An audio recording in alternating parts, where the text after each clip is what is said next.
Hello student, हमारा आज का प्रश्न पत्र उत्तराखंड कनिष्ठ सहायक की जो परीक्षा है 19 जनवरी को उसको लेकर के है।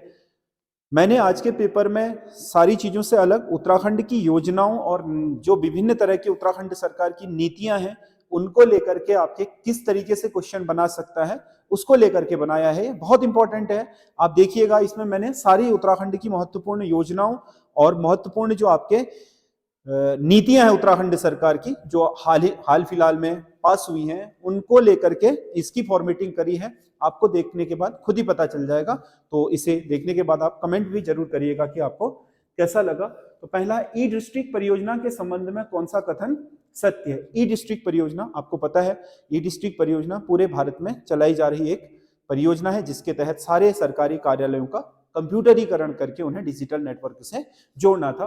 तो यह योजना राज्य सरकार द्वारा पोषित है। गलत, राज्य सरकार की नहीं है, पूरे भारत सरकार की है। तो ये पहला ही गलत हो गया है, ना राज्य की ना होकर के ये भारत। इस योजना को वर्ष 2009 में पौड़ी जिले से आरंभ किया गया था। उत्तराखंड में यह 2009 में पौड़ी जिले से शुरू हुई थी, बिल्कुल सही है। और उसके अलावा इस योजना का संचालन स्वान स्टेट वाइड एरिया नेटवर्क द्वारा किया जा रहा है, ये भी सही है, स्वान करता है। आप देखोगे सब जगह आपका जो इस नेटवर्क से जुड़े हुए जितने भी कार्यालय हैं, जिला मुख्यालय वगैरह जाओगे तो वहां पर स्वान लिखा होगा जो इसको संचालित कर रहा है। तो इसमें केवल 2 व 3 सही है। अगला क्वेश्चन है,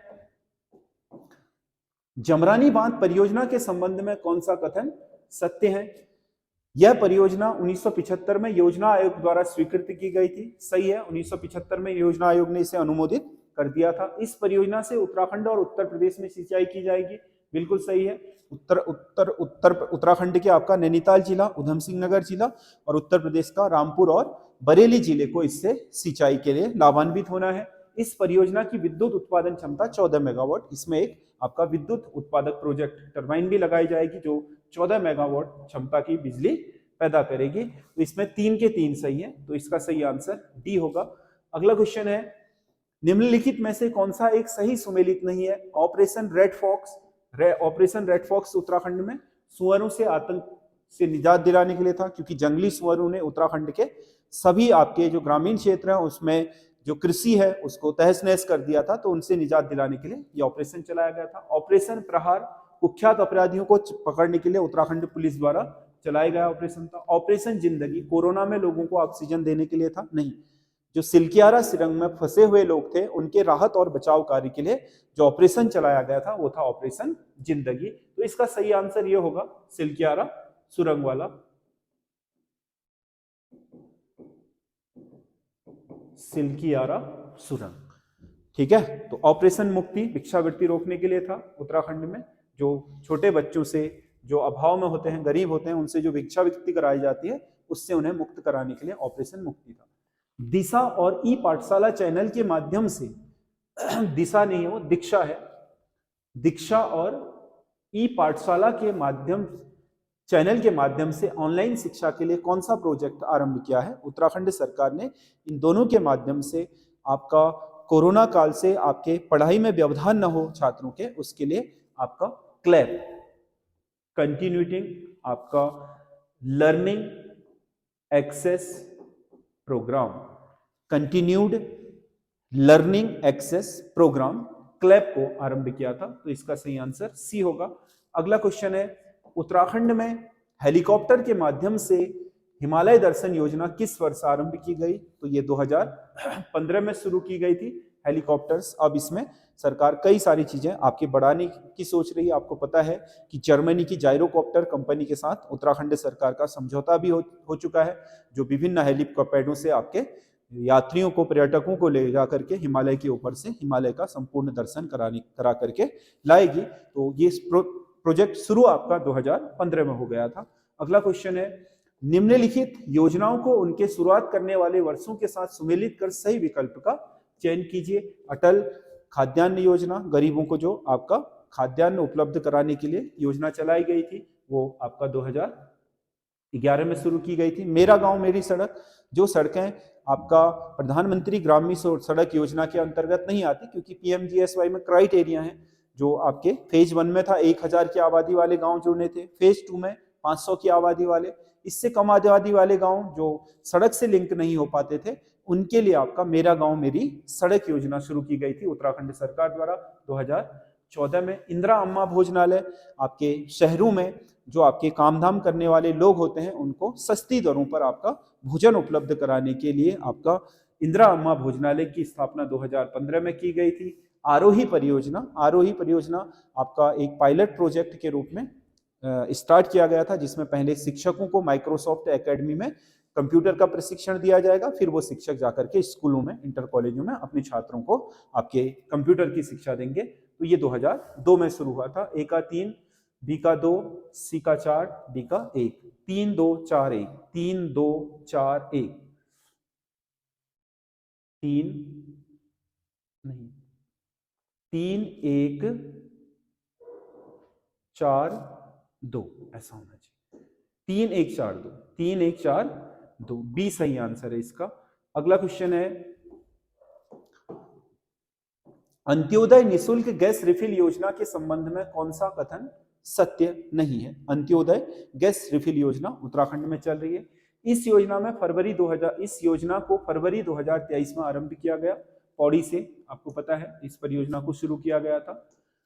इसमें एक वर्ष में प्रति परिवार निर्धनों को 3 सिलेंडर मुफ्त दिए जाते हैं। ये भी सही है, प्रति परिवार जो भी निर्धनता की रेखा से नीचे रहता है उसको साल के 3 सिलेंडर मुफ्त में रिफिल किए जाते हैं।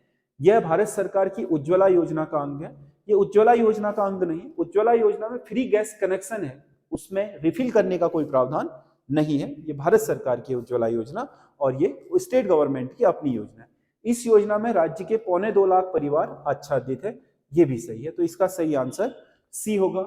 अगला क्वेश्चन है, पीएम पोषण योजना के संबंध में कौन से कथन सत्य हैं? पीएम प्रधानमंत्री पोषण योजना, यह योजना को पूर्व में मिड डे मील के नाम से जाना जाता था, बिल्कुल सही है। एमडीएम मिड डे मील 1995 में पूरे भारत में ये आपके जो प्राइमरी के छात्र हैं उनको दिन का भोजन स्कूलों में कराने के लिए शुरू किया गया था। यह केवल 1 से 8वीं तक के छात्रों के लिए है, बिल्कुल सही है। 6 से 14 वर्ष यानी कि 8वीं तक के छात्रों के लिए है। इस योजना का नाम परिवर्तन वर्ष 2024 में किया गया, नहीं 2024 में नहीं, इस परियोजना का नामकरण सितंबर 2021 में किया गया। अब यह मिड डे मील नहीं बल्कि क्या कहलाएगी? पीएम पोषण योजना कहलाएगी। 21 तक ये मिड डे मील कहलाता था। अगला क्वेश्चन है, तो इसका सही आंसर क्या होगा? 1 व 2 सही है, तीसरा सही नहीं है क्योंकि इसका वर्ष सही नहीं दिया। 1 व 2 सही है। अगला क्वेश्चन है, नई शिक्षा नीति 2020 के संबंध में कौन सा कथन सत्य है? नई शिक्षा नीति भारत सरकार ने 2020 में पास कर दी है। अब स्टेट अपने अपनी सहूलियत के हिसाब से इसे लागू करेंगे। उत्तराखंड इस नीति को लागू करने वाला देश का पहला राज्य है, बिल्कुल सही आंसर है। उत्तराखंड ने ही इसको पहली बार प्रदेश में लागू किया है। पहला स्टेट उत्तराखंड बना जिसने 12 जुलाई 2022 को इसको शुरू कर दिया था। इसमें प्री प्राइमरी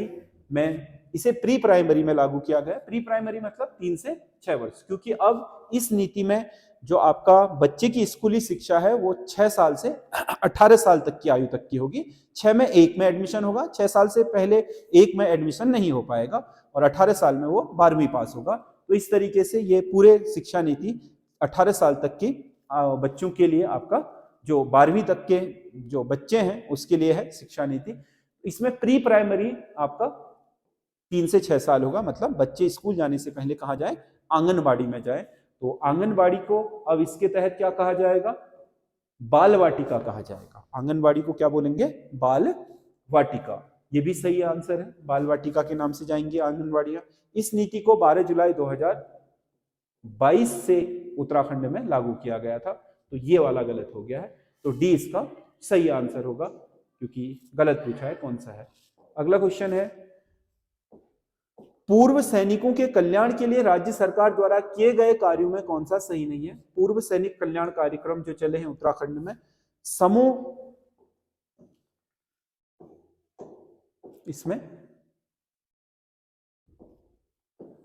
समूह गौ तथा घौ की भर्तियां ग्रुप सी और डी में 10% आरक्षण दिया गया है। नहीं, 10% नहीं है बल्कि 5% आरक्षण है। पूर्व सैनिक कल्याण एवं पुनर्वास हेतु 2004 में एक पृथक सैनिक कल्याण विभाग बनाया गया। देश के रक्षा मंत्रालय के अधीन उत्तराखंड ने सैनिक पुनर्वास और कल्याण मंत्रालय की स्थापना करी है। स्टेट में भी और जिले में इसका आपका केंद्र होता है, जिला सैनिक कल्याण बोर्ड बोलते हैं जिसे। शहीदों को आर्थिक अनुदान देने हेतु उत्तराखंड शहीद कोष का गठन किया गया है। ये भी सही है। शहीदों को आपके अनुदान देने हेतु 10 लाख रुपए का अनुदान इसकी तरफ से दिया जाता है, कोई भी यदि उत्तराखंड का सैनिक किसी भी सेना में शहीद हो जाए तो। देहरादून के गुनियाल गांव में सौर स्थल बनाया जा रहा है, ये भी सही है। 1 करोड़ की लागत से आपका गुनियाल गांव देहरादून में ये प्रोजेक्ट बनाया जा रहा है। ये वाला गलत है, 10% नहीं आरक्षण बल्कि 5% आरक्षण है उत्तराखंड के भूतपूर्व सैनिकों को। अगला, युवा नीति 2023 के संबंध में कौन सा कथन सत्य है? युवा नीति 2023 इसे मेघालय राज्य की तर्ज पर बनाया गया है, बिल्कुल सही है। हमने युवा नीति 2023 को मेघालय राज्य के मॉडल पे बनाया है। राज्य में पहली बार युवा आयोग का गठन किया गया है। युवा आयोग इसी के लिए जो आपके युवाओं के उत्थान के लिए सिफारिश करेगा सरकार को। युवा नीति में 18 से 30 वर्ष तक के आयु के युवाओं पर विशेष फोकस है। 18 से 30 नहीं है, युवा नीति में 18 से 35 वर्ष है, तो ये इसका गलत हो गया। तो इसका मतलब 1 और 2 सही है, तीसरा सही नहीं है। अगला, अटल आयुष्मान योजना के संबंध में निम्नलिखित में से कौन सा कथन असत्य है? यह योजना सरकारी तथा निजी अस्पताल दोनों में लागू है, बिल्कुल सही है। अटल आयुष्मान, ये जो अटल आयुष्मान उत्तराखंड सरकार का है, इसका जो कार्ड धारक है वो प्राइवेट में भी और आपके सरकारी में भी कहीं पर भी जाकर के अपना इलाज करा सकता है। इसमें प्रति परिवार 5 लाख रुपए वार्षिक बीमा कवर है। एक परिवार के लिए 5 लाख रुपए तक का बीमा कवर है, यानी कि स्वास्थ्य बीमा कवर, मतलब इतने तक का इलाज 1 साल में एक परिवार इस कार्ड के जरिए करा सकता है। इसमें राज्य के 23 लाख परिवारों को आच्छादित किया जा रहा है। राज्य के सभी 23 लाख जो परिवार हैं उन्हें इसमें आच्छादित किया जा रहा है, मतलब कवरेज दिया जाएगा, ये भी सही है। इसे 25 दिसंबर 2020 से लागू किया गया, ये गलत है। 2018 में लागू हुआ था अटल आयुष्मान कार्ड योजना राज्य सरकार ने 2018 में शुरू कर दी थी। निम्नलिखित में से कौन सा एक सही सुमेलित नहीं है? अब इसमें कुछ योजना है। मुख्यमंत्री लखपति दीदी योजना, जिसमें राज्य की आपके 1.25 लाख महिलाओं को आपके लखपति दीदी बनाया जाना है।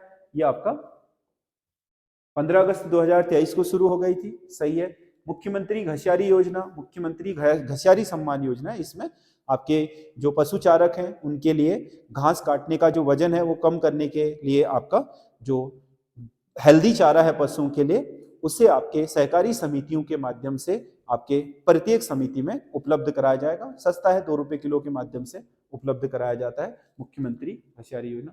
मुख्यमंत्री सशक्त बहना योजना, उत्तराखंड की महिलाओं के द्वारा उत्पादित जो उत्पाद हैं उनकी मार्केटिंग के लिए, मतलब उन्हें एक अच्छा बाजार दिला करके उनकी बिक्री कराकर उन्हें सशक्त और आर्थिक रूप से सक्षम बनाने के लिए उत्तराखंड सरकार मुख्यमंत्री सशक्त बहना उत्सव योजना लाई थी। ये आपका 22 अगस्त 2022 नहीं है बल्कि 2023 है, तो इसका सही आंसर ये वाला होगा।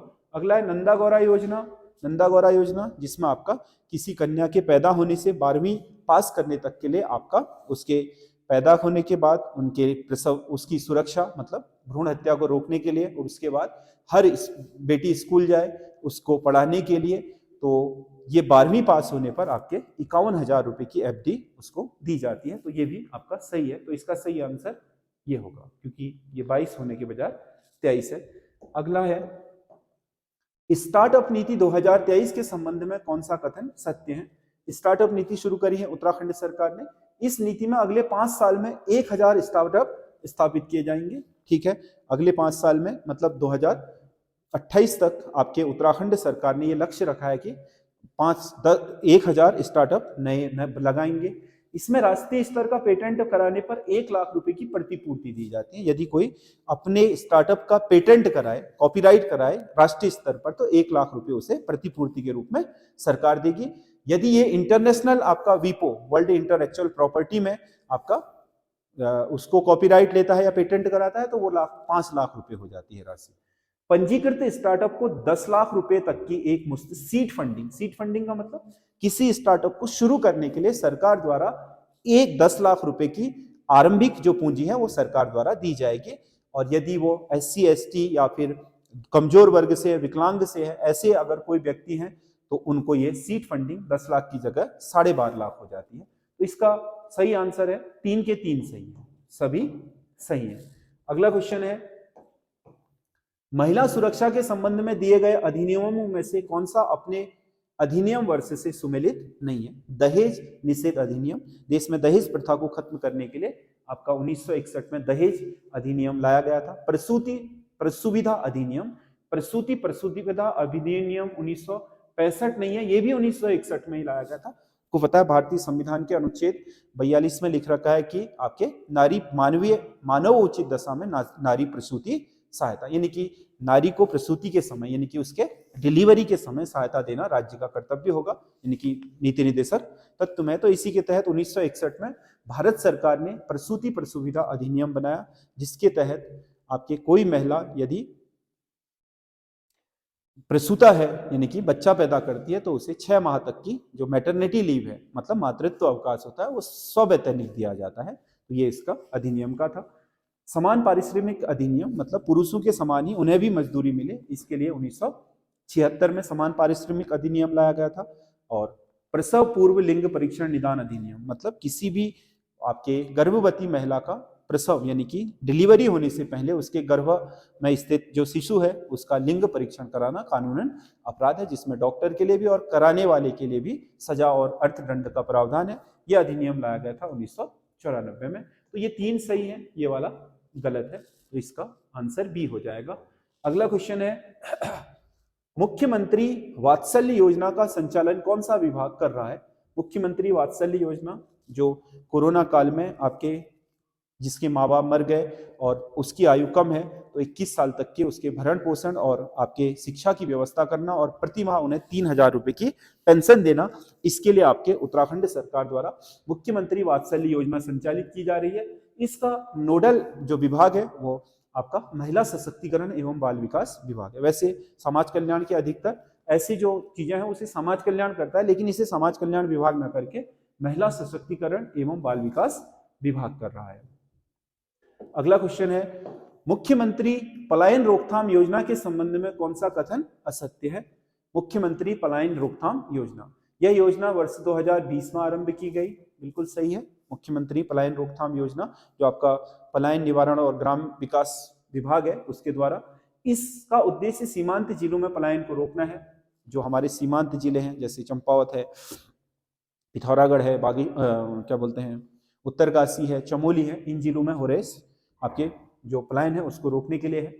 यह योजना प्रथम चरण में राज्य के 22 विकास खंडों में लागू की गई है, ये भी सही है।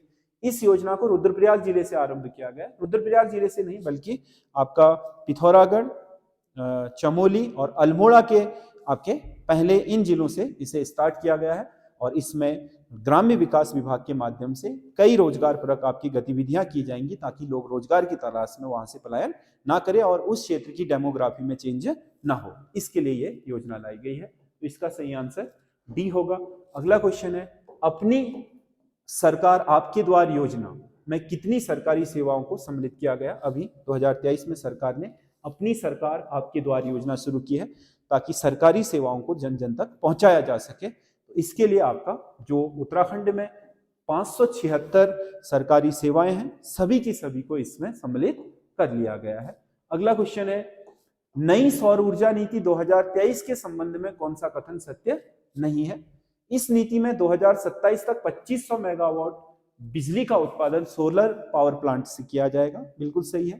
2500 मेगावाट रखा गया है इसमें अगले 5 सालों में उत्पादन को बढ़ा करके, केवल सोलर एनर्जी को 2500 मेगावाट।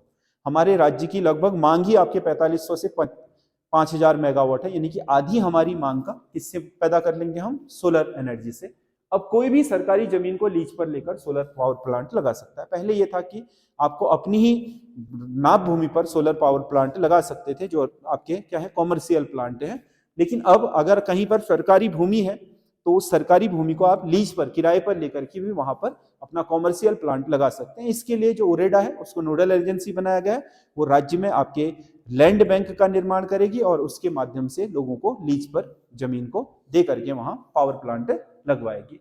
ये भी सही है। इस नीति में 70% रोजगार स्थानीय युवाओं को देने की योजना है। हाँ, 70% इसमें स्थानीय युवाओं को वरीयता देना तय किया गया है। सोलर प्रोजेक्ट लगाने वाले उत्पादित बिजली को उरेडा को बेचेंगे। उरेडा देखो बिजली बेचने या उसका उत्पादन करने वाली संस्था नहीं है। उरेडा केवल क्या है, सोलर उसकी खोज कर, संभावना की खोज करना और उसके लिए आपके संसाधन जुटाना है। जो भी बिजली इस प्रोजेक्ट में पैदा होगी, चाहे आपका रूफटॉप वाली बिजली भी है, तो आप वो बेचोगे यूपीसीएल को। यूपीसीएल खरीदेगा, उत्तराखंड पावर कॉर्पोरेशन लिमिटेड, ये खरीदेगा और यही उत्तराखंड में बिजली का वितरण करता है। पारेषण तो आपका पिटकुल करता है, निर्माण आपका यूजेवीएनएल करता है, तो यूपीसीएल ही बिजली के वितरण के लिए उत्तरदायी है। तो आप जहां पर भी इसका ट्रांसफार्मर लगा होगा, उससे पावर प्लांट को आप जोड़ेंगे और पावर प्लांट में जो बिजली पैदा होगी उनको चले जाएगी। मीटर लगा होगा, कितना आपने उत्पादित किया, कितना उसको सप्लाई गई, उस हिसाब से आपको प्रति यूनिट का मूल्य मिल जाएगा। ये एक रोजगार है, रोजगार की योजना है, जिसमें मुख्यमंत्री आपका सौर स्वरोजगार योजना भी और प्रधानमंत्री सौर घर योजना में भी, दोनों में ही ये सम्मिलित है। अगला क्वेश्चन है, नई पर्यटन नीति 2023 में हरिद्वार, नैनीताल और उधम सिंह नगर जिलों को निवेश के आधार पर किस श्रेणी में रखा गया? हरिद्वार है, नैनीताल है और उधम सिंह नगर है। इसके अलावा अल्मोड़ा की मुख्य तहसील है और रानीखेत है। ये क्षेत्र बहुत सुगम है, यहाँ ऑलरेडी पर्यटक आता है, तो इसीलिए यहाँ पर कोई निवेश करता है तो उसे ए श्रेणी में माना गया है। और यहाँ पर निवेशक को केवल सब्सिडी मिलेगी 25% की। बी श्रेणी थोड़ा दूरस्थ जाते तो हैं लेकिन कम प्रचलित है। उन क्षेत्रों में अगर कोई आपका पर्यटन क्षेत्र में किसी भी योजना पर, होटल हो, रेस्टोरेंट हो, आपका ट्रैवल एजेंसी हो, किसी भी चीज पर अगर पैसा लगाता है तो सरकार उस पर जो लोन देगी वो 35% आपका सब्सिडी पर देगी। और सी श्रेणी में वह जिले होंगे जहां पर अभी पर्यटन के लिए बहुत संभावनाएं तो हैं लेकिन उनका पता लोगों को नहीं है, जैसे चंपावत जिला है, पिथौरागढ़ जिला है, ऊपर आपका बागेश्वर जिले का जो कपकोट तहसील है उसको छोड़ दिया जाए, गरुड़ क्षेत्र है। और उसके अलावा आपका चमोली है, चमोली के बहुत सारे क्षेत्र हैं, पौड़ी के बहुत सारे क्षेत्र हैं, ठीक है। तो इन जिलों में जहां पर्यटन की संभावनाएं तो बहुत है लेकिन अभी यूटिलाइज नहीं हुई है, वो सी श्रेणी में। इनमें 50% अनुदान है, इसमें 25% अनुदान है, इसमें 35% अनुदान है। सबसे ज्यादा अनुदान इसी में मिलता है, श्रेणी सी में। तो ये क्योंकि पहले से ही पॉपुलर नगर है तो उनको अनुदान की श्रेणी में, जो पर्यटन नीति है उसमें आपका ए में रखा गया है। तो ये आपके क्वेश्चन है, आपको कैसे लगे आप कमेंट करके जरूर बताइएगा और अपनी तैयारी को आप अंतिम रूप दीजिए, क्योंकि अब आपका एक ही हफ्ता बचा है। कल दरोगा का पेपर हो गया, आपको पता है दरोगा के पेपर में जो प्रश्न पूछे थे हिंदी का, वहां तो ग्रामर ही पूछा था।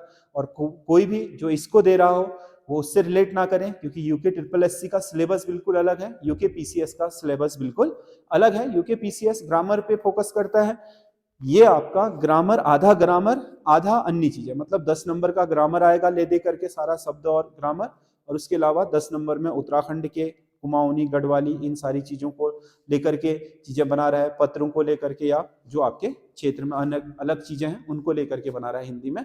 तो आप उसी हिसाब से अपनी तैयारी को करिएगा, यूके PSC के हिसाब से मत करिएगा, यूके SSSC के हिसाब से करिएगा। तो आप अपने अंतिम चरण में हैं, तो आप इसको एक बार देख करके हमें कमेंट जरूर करिएगा। धन्यवाद।